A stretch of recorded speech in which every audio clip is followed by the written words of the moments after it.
Selamat Sabat, kami menyapa saudara rohani dimanapun Anda berada. Selamat kembali kita bertemu dalam acara keluarga di hari Sabat ini. Saat ini kita akan melihat ada 7 tips yang boleh kita buat di dalam mengelola pertengkaran di dalam keluarga. Kenapa kita harus mengetahui tips ini? Karena di dalam keluarga, kita tidak dapat menghindari sepenuhnya pertengkaran, tetapi kita boleh mengelola pertengkaran di dalam keluarga. Mari kita lihat satu persatu tips yang boleh kita buat di dalam keluarga kita. Yang pertama adalah tetap tenang dan terkendali.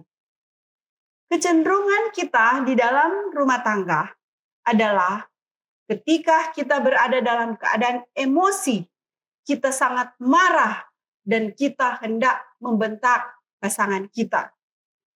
Tips ini memberikan kepada kita anjuran ketika kita merasa marah, emosi, mari tetap tenang dan terkendali. Ketika kita berada dalam suasana tenang dan terkendali, emosi kita atau kemarahan kita yang meluap-luap akan kita kendalikan. Orang yang sabar besar pengertiannya, tetapi siapa cepat marah membesarkan kebodohan. Firman Tuhan dalam Amsal 14 ayat 29 menyatakannya.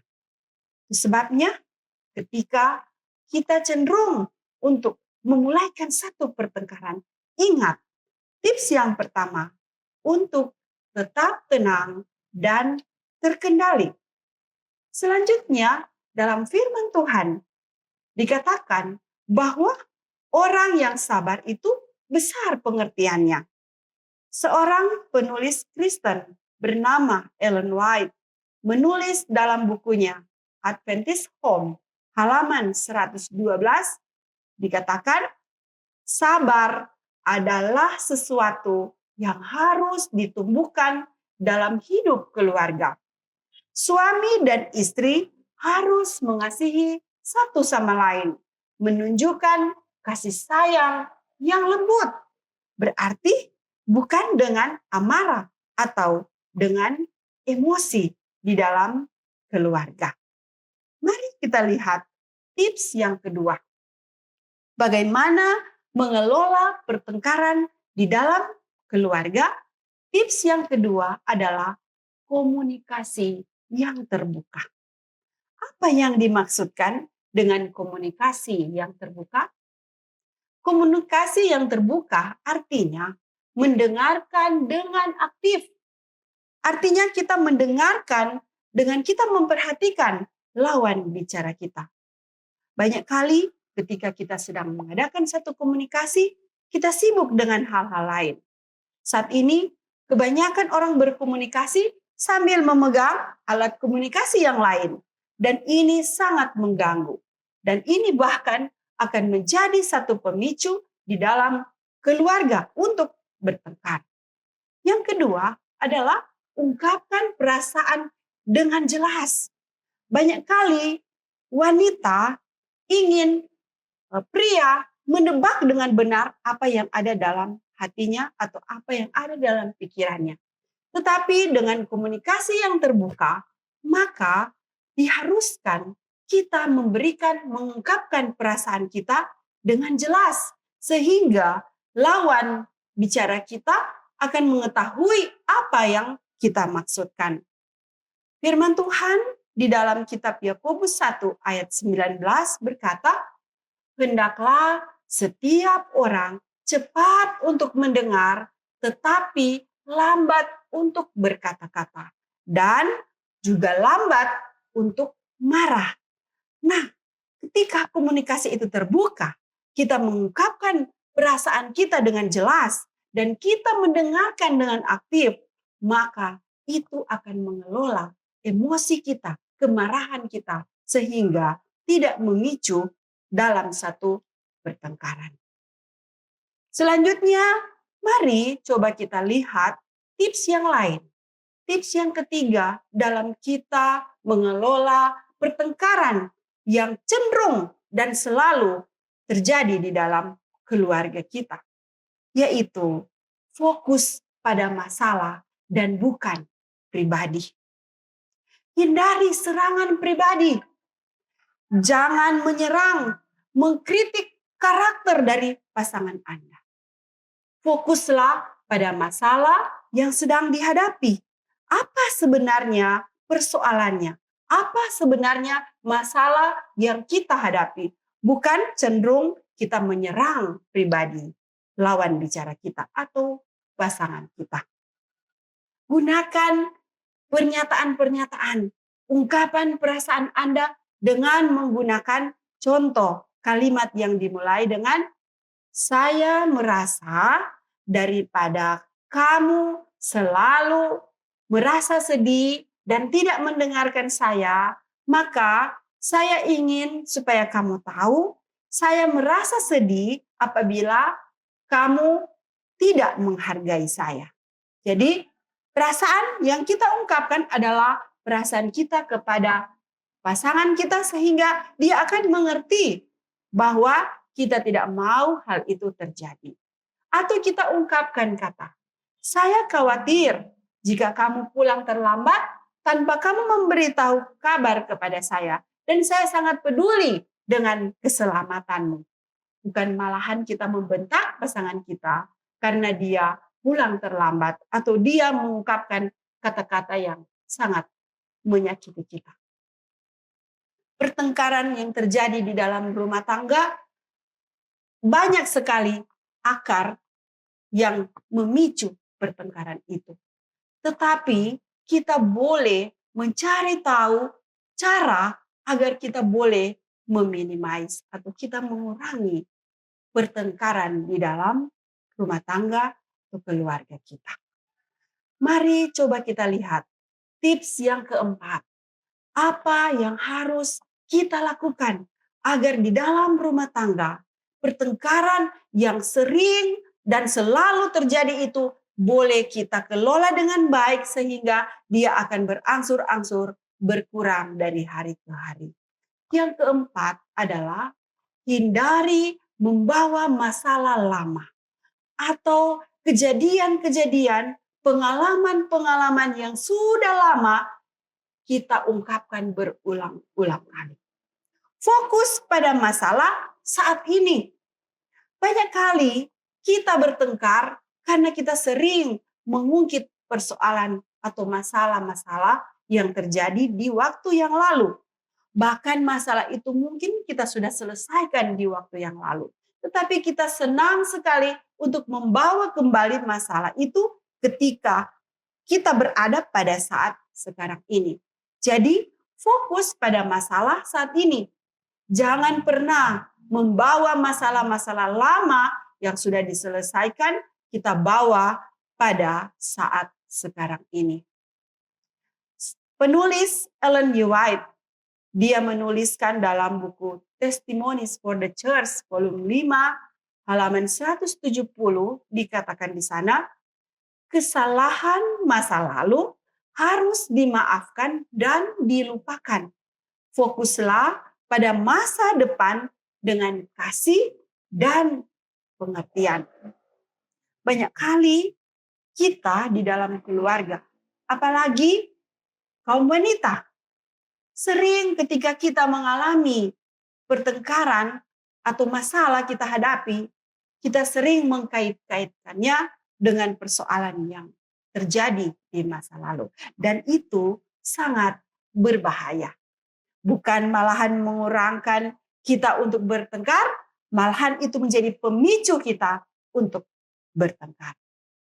Selanjutnya, mari coba kita lihat tips yang kelima.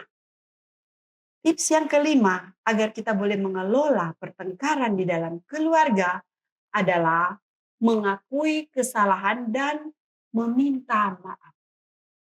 Apakah di dalam rumah tangga kita, pernahkah Anda lebih dahulu berinisiatif untuk mengakui kesalahan dan meminta maaf?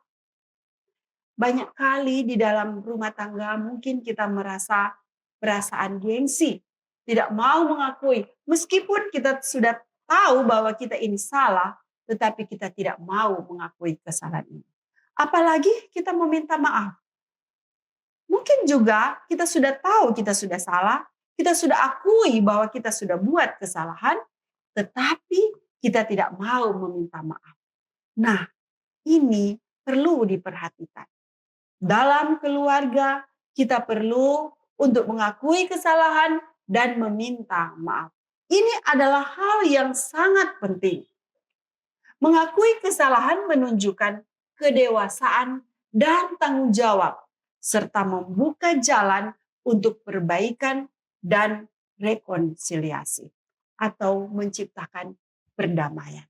Ketika kita tetap bertahan dengan perasaan kita yang merasa benar dan tidak mau meminta maaf, maka itulah yang akan menimbulkan duri-duri di dalam keluarga kita yang memicu pertengkaran. Cara meminta maaf haruslah dengan tulus. Sampaikan permintaan maaf secara langsung dan ingat, tanpa syarat. Hindari kata-kata seperti maafkan aku jika, ya, memakai kata jika, atau maaf tapi. Nah, sebaliknya, ketika kita katakan minta maaf, kita harus mengatakannya dengan tulus. Saya minta maaf karena saya salah. Saya meminta maaf karena saya lalai. Kembali penulis Kristen dalam buku Adventist Home halaman 177 mengatakan, jangan biarkan malam berlalu tanpa mengakui kesalahan satu sama lain. Jangan biarkan luka hati tetap terbuka dan tidak disembuhkan.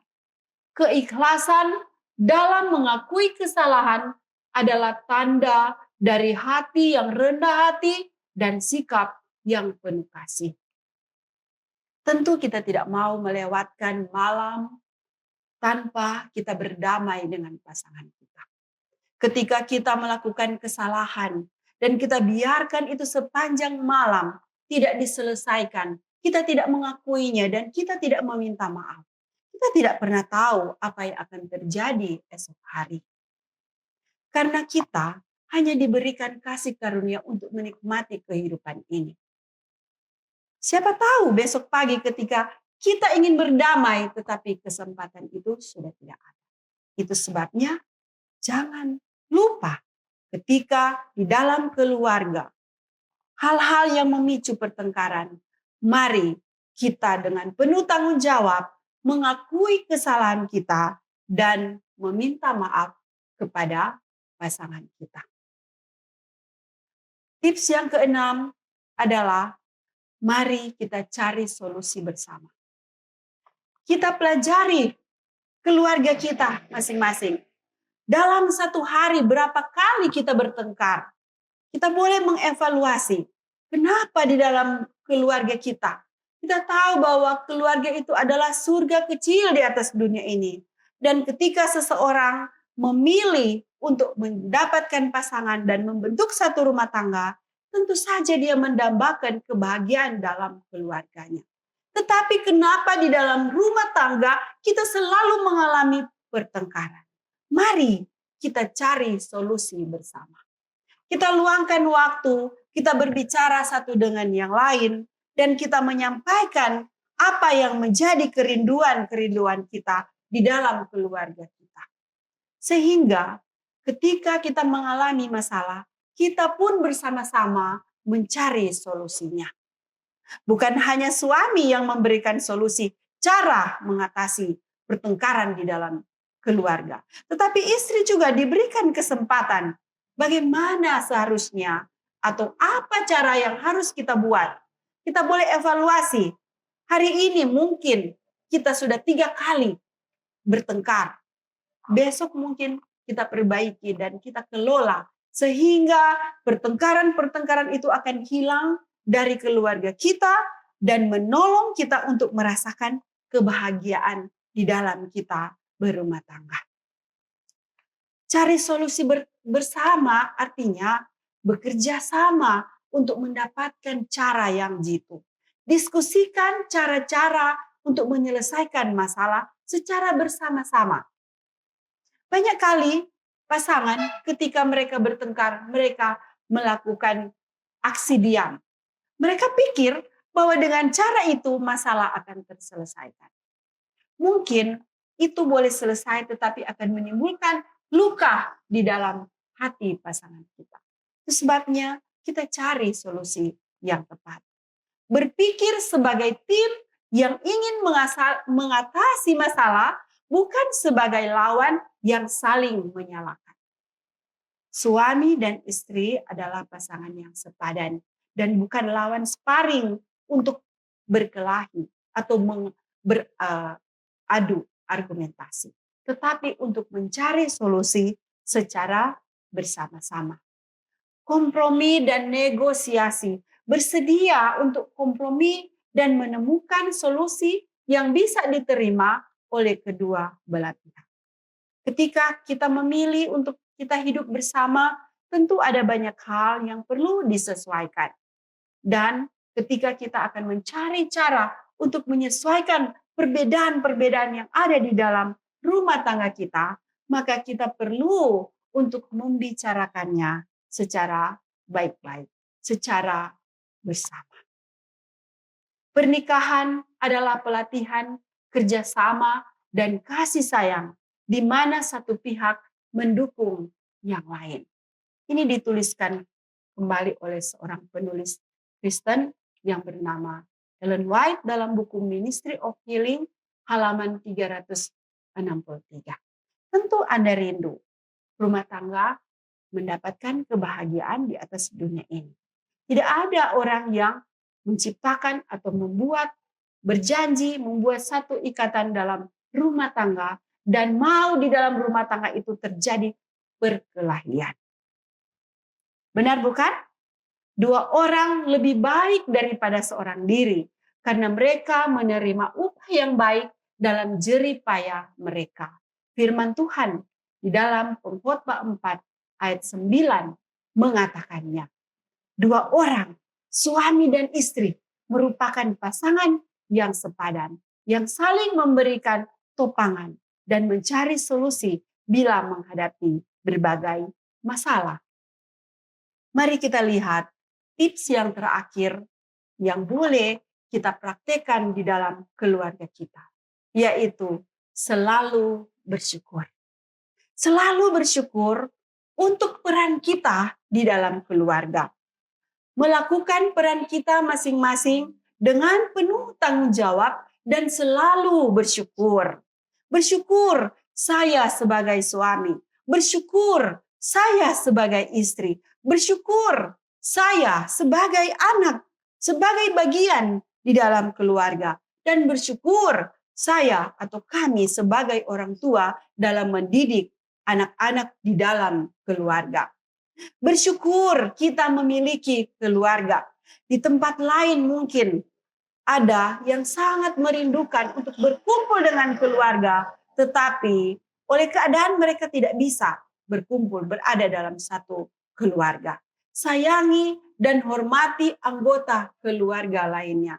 Bersyukur kita memiliki keluarga. Mazmur 136 ayat 1 berkata, bersyukurlah kepada Tuhan sebab Ia baik, bahwasanya untuk selama-lamanya kasih setianya. Bersyukur dengan apa yang kita miliki saat ini. Ketika istri mungkin mengoceh atau istri mungkin mengomel, bersyukur kita masih bisa mendengar ada istri kita di samping kita. Sementara di tempat lain mungkin ada suami yang tidak memiliki istri lagi. Atau sebaliknya, saya bersyukur memiliki suami yang kadang-kala membuat saya emosi, marah, tetapi bersyukur kita masih memiliki suami. Demikian pula orang tua, bersyukur ketika anak bandel, ketika anak nakal, kita bersyukur kita diberi kesempatan untuk kita mendidik anak-anak yang Tuhan percayakan kepada kita. Saudaraku, sahabat rohani, pemirsa Hope Channel dimanapun Anda berada. Dalam acara keluarga ini, kesimpulan yang boleh kita ambil. Pertengkaran dalam rumah tangga bisa menjadi peluang untuk memperbaiki komunikasi dan hubungan satu sama lain jika dikelola dengan baik.